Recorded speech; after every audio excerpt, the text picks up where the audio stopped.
Good morning, church. As you can see, I am not Pastor Rod. You know, lucky me. No, I'm joking. We love Pastor Rod. That was a joke. But no, Pastor Rod asked me to do the Devo today, so you did me today. So lucky you. So today we're going to be in Luke 10, and Luke 10:25 through 29 for now.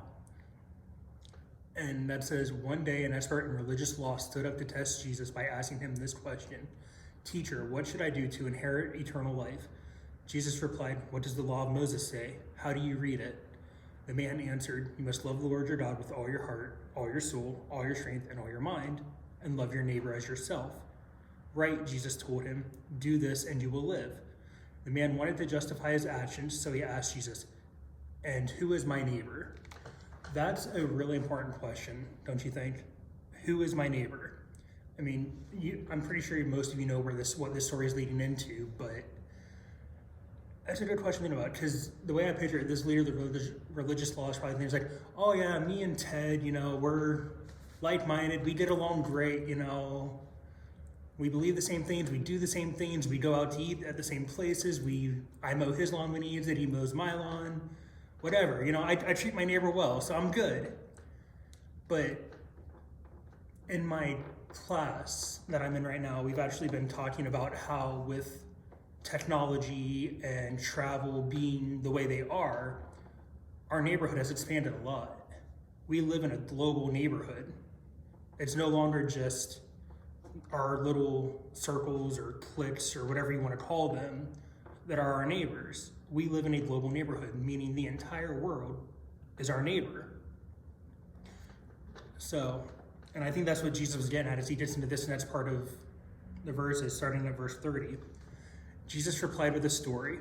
A Jewish man was traveling from Jerusalem down to Jericho, and he was attacked by bandits. They stripped him of his clothes, beat him up, and left him half dead beside the road. By chance, a priest came along, but when he saw the man lying there, he crossed to the other side of the road and passed him by. A temple assistant walked over and looked at him lying there, but he also passed by on the other side. Then a despised Samaritan came along, and when he saw the man, he felt compassionate for him. Going over to him, the Samaritan soothed his wounds with olive oil and wine and bandaged them. Then he put the man on his own donkey and took him to an inn where he took care of him. The next day he handed the innkeeper 2 silver coins, telling him, "Take care of this man. If his bill runs higher than this, I'll pay you the next time I'm here." "Now, which of these 3 would you say was a neighbor to the man who was attacked by bandits?" Jesus asked. The man replied, "The one who showed him mercy." And Jesus said, "Yes, now go and do the same." So in the story, Jesus is saying, this Jewish leader who is essentially like you, this priest, saw this man in need, and he's like, nope, I'm going to go over there and pretend I don't see it. Then the same thing for the temple assistant. Just crossed the other side and ignored the guy. And then we come to the Samaritan, who, as you said, was despised.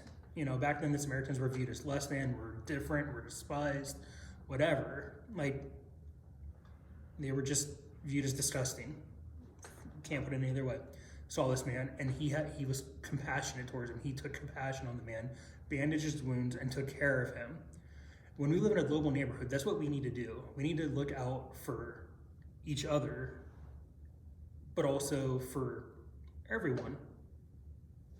That's what Jesus wants us to do. We need to be compassionate to all people, because that's what it means to be a good neighbor, and that's what it means to love your neighbor as yourself. It's not just, this guy and I, we have all the same views, we agree on everything, blah, blah, blah. So yeah, my neighbor. It's no, even those that you disagree with, even those that you don't get along with, even those that you don't like, they're all your neighbor. So I want to challenge you this week to think about, how can you show love towards your neighbors, all of them, any of them, not just those that you like.